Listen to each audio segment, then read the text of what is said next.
ako pinagtagpo, nag-usap ang ating puso, nagkasundong magsama habang buhay.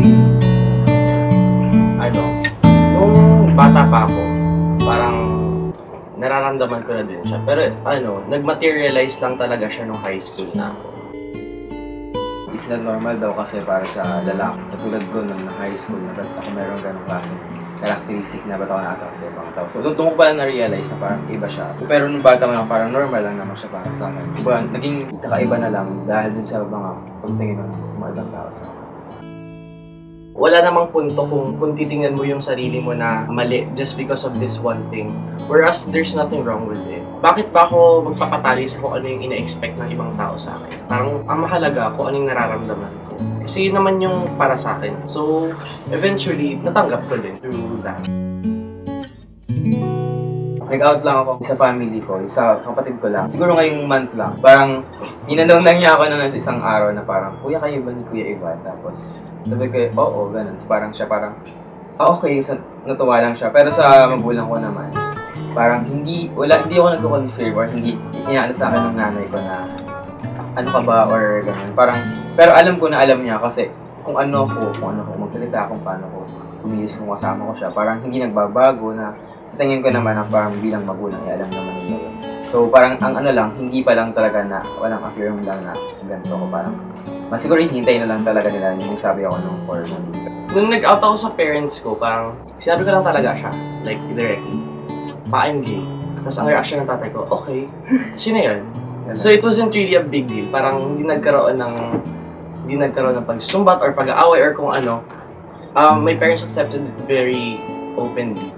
And same with my friends kasi parang hindi naman talaga naging reason yun para sa kanila para mag-iba yung pagtrato nila sa akin. Close naman kami dati, kaya lang nung sinalalaman niya na yung sexuality ko ay ganito, parang saka lang siya nag-open sa akin na tungkol sa boyfriend niya, na parang, kasi dati parang pag pinag-uusapan namin yung tinatawag ko sa boyfriend, parang nailang siya. Siguro na, ewan ko, may iba siya ng pagtingin. Pero nung nalaman niya na gay ako, tapos parang andun usapan naman lagi yung mga tungkol sa relationship or yung naging siya sa akin advice as kapatid sa akong ganito kuya, ganyan. So maganda na parang masarap sa pakiramdam kasi nawala na din sa akin yung parang nag-limit sa akin bilang ako. Sa iba namang friends ko, may mga iba kasing influencing factors eh. For example, yung religion nila, kung ano yung kinalakhan nila, kung sino yung mga taong gumagalaw sa paligid nila. So may mga kaibigan talaga ako na tolerance pa lang din yung nararamdaman nila towards LGBT. Responsibility natin na ipagpatuloy yung pakikipaglaban talaga para ma-recognize yung karapatan ng mga LGBT at para i-educate yung mga tao para ma-dispel yung discrimination nila towards the LGBT community. So, ano yung mga bagay na ginagawa ko as an individual and as a part of my organization? So, we conduct different activities, educational activities that specifically are aimed to educate people on the different concepts and the situation of the LGBT community. Mas malaki yung chance na mabawasan yung discrimination nila towards the LGBT community.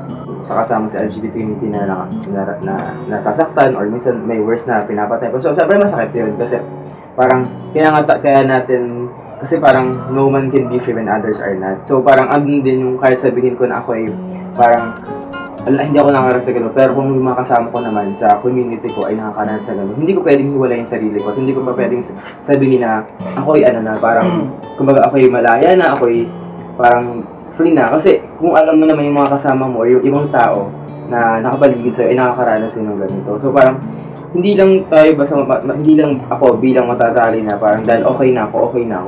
Siyempre, ano yung pangangailangan na parang lumabas ako sa sarili ko sa pagiging individual ko at tumulong din sa iba na mas kailangan pang ng education, bigyan pa ng education or ituro pa talaga sa kanilang mga karapatan na bilang sila at bilang mga LGBT.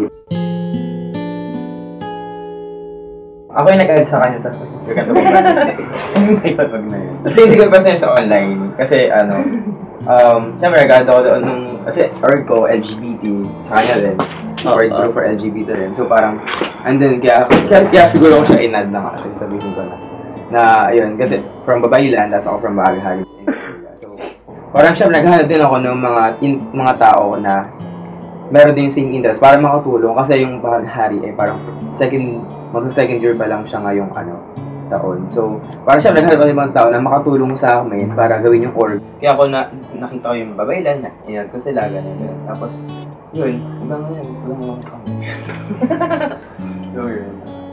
Tapos, sa federasyon, yun, yung first time namin pagkikita. Tapos, siyempre, pero before naman, nakapag-usap naman kami mostly talaga sa online, chat lang kami. Pero pinag-uusapan din namin yung mga, din sa LGBT, mas, or kung paano magpa-event ng, paano magpa-Pride March, mas gano'n lang yung usapan talaga namin.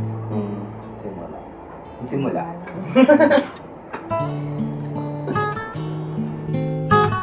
Sobrang awkward. Kasi parang, alam mo yung feeling na parang nag-uusap naman kami online sa text, pero nung nagkita na kami, parang nahihiya ako. Ganon. Saka nung panahon din kasing yun, organizer kasi ako, hindi ko siya masyadong makausap kasi inaasikaso ko yung venue, kinakausap ko yung nagbabantay ng venue, inaayos ko yung projector, etc., yung pagkain ng mga attendees. Awkward din kasi di parang dumating yung sa LB tapos alam ko na parang kinakabahan ako syempre kasi first time ko siya makita parang syempre ako naman kumbaga alam ko sa sarili ko na gusto ko siya ganyan. Pero syempre parang pakipot lang yun.